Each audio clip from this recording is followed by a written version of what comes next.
नमस्कार, मी गौरी सूर्यवंशी. एस मराठीमध्ये आपलं स्वागत. वळूया आजच्या बातमीकडे. दिंडोरी पेठ विधानसभा मतदारसंघाचे उमेदवार संतोष माणिक रेहरे यांनी मातेच्या मंदिरात श्रीफळ वाढून प्रचाराचा शुभारंभ केलाय. यावेळेस अंबानेर, पांढणे, चंडिकापूर, मांदाणे, सामदरी, काजी, माळे, चौसाळे माळे, दुमाला व पुणेगाव चे ग्रामस्थ परिसरातील नागरिकांनी मोठ्या संख्येने उपस्थित होते. आज अपक्ष म्हणून निवडणूक लढवत असल्याचे मत व्यक्त केले. यावेळेस आज शुभारंभ करताना परिसरातील नागरिक मोठ्या संख्येने वणी येथे जगदंबा मातेच्या मंदिरात उपस्थित झाले होते. यावेळेस उमेदवार संतोष रेहरे यांनी संकटकाळी माझ्याकडे विविध आंदोलन करून घेतले व निवडणुकात पैसेवाल्यांना उमेदवारी दिली जात असल्याचा गंभीर आरोपही संतोष रेहरे यांनी केलाय. तळागाळातील सर्वसामान्य कार्यकर्ता माझ्यासोबत असून मला मतदार राजा विधानसभेवरती नक्कीच आमदार म्हणून पाठवणार असं मतही त्यांनी व्यक्त केलंय. आपण या ठिकाणी या निवडणुकीचा प्रचाराचा शुभारंभ करीत आहोत.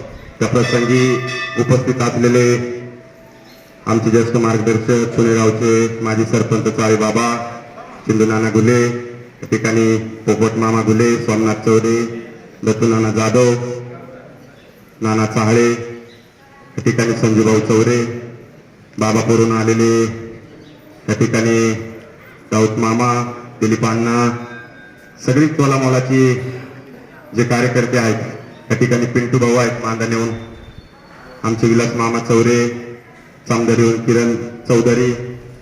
आपण मोजकेच लोकांना या ठिकाणी फोन करून सगळ्यांना, एक वेळ कमी असल्यामुळे सगळ्यांना इथं बोलवणे शक्य नव्हतं, म्हणून प्रत्येक गावातून एक एक दोन लोकांना आपण इथं बोलवलं.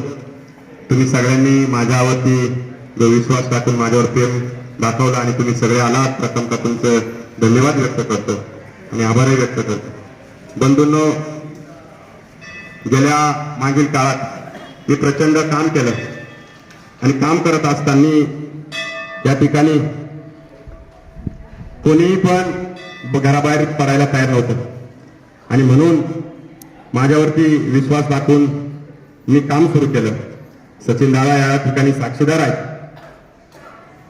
की तळागाळात जाऊन पक्षाचं प्रामाणिकपणे काम केलं आणि मला सांगितलं या ठिकाणी भगरे सर खासदारकी लढतील आणि तू विधानसभा लढ, असं मला सांगितलं गेलं. आणि एक मी आशापोटी प्रचंड काम केलं आणि 40 डिग्री अंश तापमानात मी माईक घेऊन भगरे सरांचा प्रचार केला. परंतु या ठिकाणी माझ्यावरती खूप मोठा अन्याय केला. मग यांना गरिबांचे मतं चालतात आणि गरीब कार्यकर्ता यांना का चालत नाही, गरीबाला उमेदवारी का दिली नाही, यांनी कुठल्याही कोणी मला फोन केला नाही. आणि शेवटच्या दिवशी, माघारीच्या दिवशी एवढे फोन चालू झाले की त्याला लिमिटच नव्हतं. मी अक्षरशः कंटाळलो आणि फोन बंद करून टाकला. मला आठवतंय की ह्या ठिकाणी जेव्हा जेव्हा वेळ आली, जेव्हा जेव्हा वाईट दिवस आले, तेव्हा मी यांना आठवलं आणि माझ्यावरती वेळ आली तेव्हा यांना पैशावाले उमेदवार दिसले. हा माझा गंभीर आरोप आहे. आणि ह्या ठिकाणी जिल्ह्यावरती राष्ट्रवादीचा एक थर्ड क्लास म्हणून युवक पदाधिकारी काम करतो, त्यांनी प्रचंड पैसे घेऊन ही उमेदवारी राष्ट्रवादी काँग्रेस शरदचंद्र पवार साहेबांच्या पक्षाची उमेदवारी त्यांना दिली. मग यांना गरिबांचे मतं चालतात आणि गरीब उमेदवार चालत नाही. यांच्याकडून गरिबाकडून फक्त कामं करून घ्यायची आहेत, यांना गरीब माणूस मोठा करायचा नाही.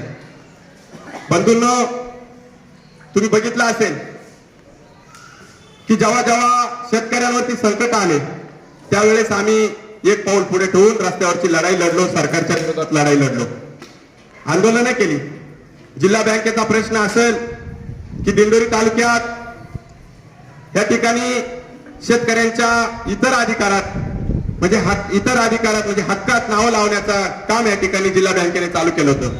त्यावेळेस अक्षरशः शेतकरी लढायचे, महिला भगिनींना वाईट वागणूक या ठिकाणी जिल्हा बँकेचे कर्मचारी द्यायचे. याला प्रतिरोध म्हणून आम्ही सगळ्यांनी रस्त्यावरची लढाई लढलो, ते थांबवलं. शेतकऱ्यांना चांगली झोप यायला लागली. मग आम्ही शेतकऱ्यांचे प्रश्न रस्त्यावरती लढू, सोबत घेऊन लढाई लढतोय. आणि ज्या वेळेस या ठिकाणी जे कोणी शेतकऱ्यांच्या लढाईत कधी उतरले नाही, कधी आदिवासींच्या आंदोलनात उतरले नाही, कधी मराठा समाजाच्या आंदोलनात उतरले नाही, कधी इतर समाजाच्या आंदोलनात कुठेही उतरले नाही, त्यांना तुम्ही उमेदवारी देता?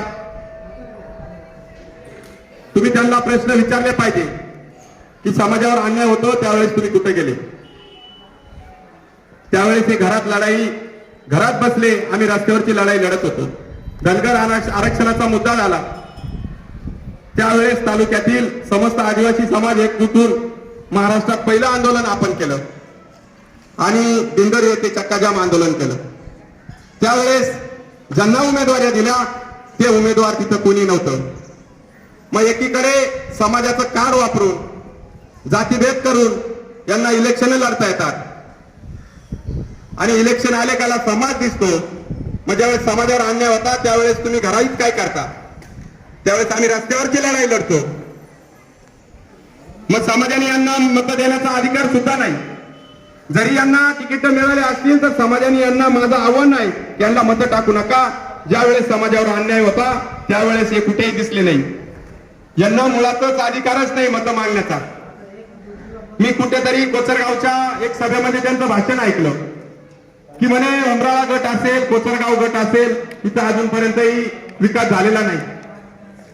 अहो तुम्ही तिथले जिल्हा परिषद सदस्य होता, तुम्ही तिथे समाज कल्याण ज्या गटात निवडून आला त्या गटाच्या जोरावरती समाज कल्याण सभापती झालात आणि तुम्हीच परत सांगता का तिथे विकास झाला नाही? मग तुम्ही जिल्हा परिषद सदस्य असताना, समाज कल्याण सभापती असताना काय केलं? एवढं मोठं पद असताना तिथं जर विकास होऊ शकत नाही तर बंधूंनो बघा की दिशाभूल करण्याचं काम या ठिकाणी या उमेदवार करतायत. कालच्या नारळाच्या शुभारंभ प्रसंगी नामदार झिरवाळ साहेबांनी सांगितलं की या ठिकाणी समाजावरती अन्याय होतो त्यावेळेस उमेदवार कोणी बाहेर पडले नाही. पण साहेब आम्ही त्यावेळेस रस्त्यावरची लढाई लढत होतो, तुम्ही पण साक्षीदार आहात, हे मला सांगायचंय. मग तुम्ही या ठिकाणी सर्वसामान्य माणसांचे मत घेता पण सर्वसामान्य माणसांकडे लक्ष देत नाही.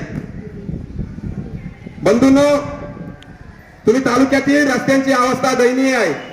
तुम्ही बघितलं असेल की एकही रस्ता धड नाही. पिण्याचा पाण्याचा प्रश्न असेल. बंधूंनो, मी पेठमध्ये जात असताना मी अनेक गाव फिरलो. जलजीवन मिशनच्या योजना झाल्या.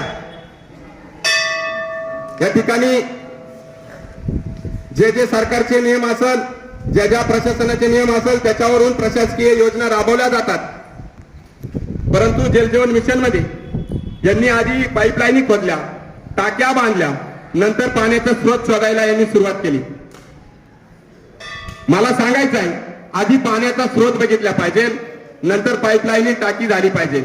परंतु बहुतांश गावांमध्ये पाण्याचा स्रोत नाही, परंतु बिलं काढण्यासाठी यांनी या ठिकाणी आधीच पाईपलाईनी करून टाक्या बांधल्या गेलेल्या आहेत. मग सरकारचा प्रचंड पैसा येतो, मग तो सरकारचाच नाही तो जनतेचा पैसा आहे, त्याची विल्हेवाट योग्य झाली पाहिजे.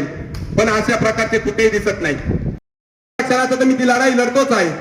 सगळे आदिवासी बांधवांचे जे कार्यकर्ते आहेत ते माझ्या सोबत आहे. आम्ही रस्त्यावरची लढाई लढतो. पण जे तालुक्यातील महत्वाचे प्रश्न आहेत ते प्रश्न घेऊन मी या ठिकाणी चांगल्या प्रकारे विकास करू शकतो. मी काय यांच्यासारखा कमी शिकलेला नाही, मला सगळं कळतं. मी MBA स्वतः झालेलो आहे. यांना यांचं शिक्षण विचारा, हे कोण कोण किती शिकलेलं आहे. या ठिकाणी कायद्याचं चांगलं ज्ञान मला आहे